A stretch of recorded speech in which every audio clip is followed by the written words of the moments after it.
சாம்பார் வெள்ளரி சாம்பார் வாங்க எப்படி செய்யலான்னு பார்க்கலாம். இதுதாங்க அந்த சாம்பார் வெள்ளரி. பார்க்க கொஞ்சம் பெரிய சைஸு கோவக்காய் மாதிரி இருக்குது. அதே மாதிரி ஒரு சின்ன சைஸ் சொரக்காய் மாதிரி, அப்புறம் ஒரு வெள்ளரிக்காயோட காம்பினேஷன் எல்லாத்தையும் சேர்த்து இப்படி தாங்க இருக்குது. இதுதான் நான் ஃபஸ்ட் டைம் இந்த காயும் பார்த்துருக்கேன். கடைக்காரர்கிட்ட கேட்டால் இதில் சாம்பார் வச்சா நல்லாயிருக்கும்னு சொன்னார். ஸோ அதனால் வாங்கிட்டு வந்திருக்கேன். இதை கட் பண்ணால் இப்படி தாங்க இருக்குது இந்த காய். உள்ளே பார்க்க நல்லா சொரக்காவும் வெள்ளரிக்காவும் மிக்ஸ்டிங்கில் மாதிரி இருக்குது.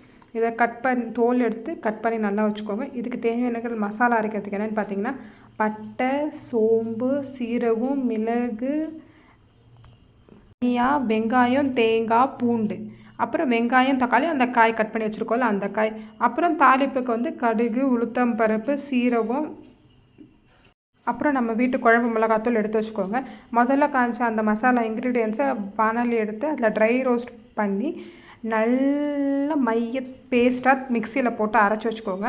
மீன் டைம் நீங்கள் ஒரு கப்பு துவரம் பருப்பை எடுத்து அதை குக்கரில் போட்டு விசில் போட்டு எடுத்து வச்சுக்கோங்க. அப்புறம் நம்ம இப்போ சாம்பாருக்கு தாளிப்பு போட்டுட்டு கடுகு, உளுத்தம்பருப்பு, சீரகம், கருவேப்பிலை எல்லாமே போட்டுட்டோம்.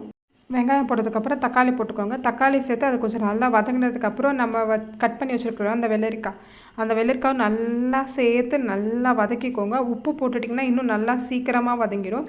அதுக்கப்புறம் பருப்பு நம்ம வேக வச்சு வச்சுருக்கோம், அதை நல்லா வெந்துருச்சான்னு செக் பண்ணிக்கோங்க. அப்புறம் புளியும் கொஞ்சம் ஊற வச்சு வச்சுக்கோங்க. மீன் டைம் பார்த்தீங்கன்னா இந்த காயும் நல்லா வெந்து நல்லா சுருண்டு அழகாக வந்துடும் பார்க்க. நீங்கள் வீட்டில் கண்டிப்பாக இந்த காயை சாம்பார் வச்சு ட்ரை பண்ணி பாருங்கள். குழந்தைங்க ஹெல்த்துக்கு ரொம்ப நல்லது. ஏன்னா டெய்லி நம்ம என்ன தான் டிஃப்ரெண்ட் சாம்பார் வச்சாலும் ஒரு நாள் இப்படி ஒரு சாம்பார் வச்சு பார்த்தா நம்மளுக்கும் கொஞ்சம் சாப்பிட்றதுக்கு டிஃப்ரெண்ட்டாக இருக்கும், டேஸ்ட்டாகவும் இருக்குங்க இந்த மாதிரி ஸ்டைலில். இப்போ காய் நல்லா சுருண்டு நல்லா வதங்கி வந்துடுச்சு. இப்போ குக்கரில் நம்ம பருப்பு எடுத்து வச்சுருக்கோம். அந்த பருப்பு கூட இந்த காயை சேர்த்து நல்லா மிக்ஸ் பண்ணி வச்சுக்கோங்க. மிக்ஸ் பண்ணிவிட்டு இந்த டைம் நீங்கள் உப்பு பார்த்துக்கோங்க உங்களுக்கு பத்துமான்னு.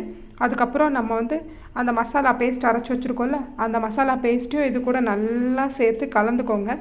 கலந்து அதை நல்லா மிக்ஸி ஜார் போட்டு நல்லா இருக்கிற கழுவி அதை ஊற்றிடுங்க.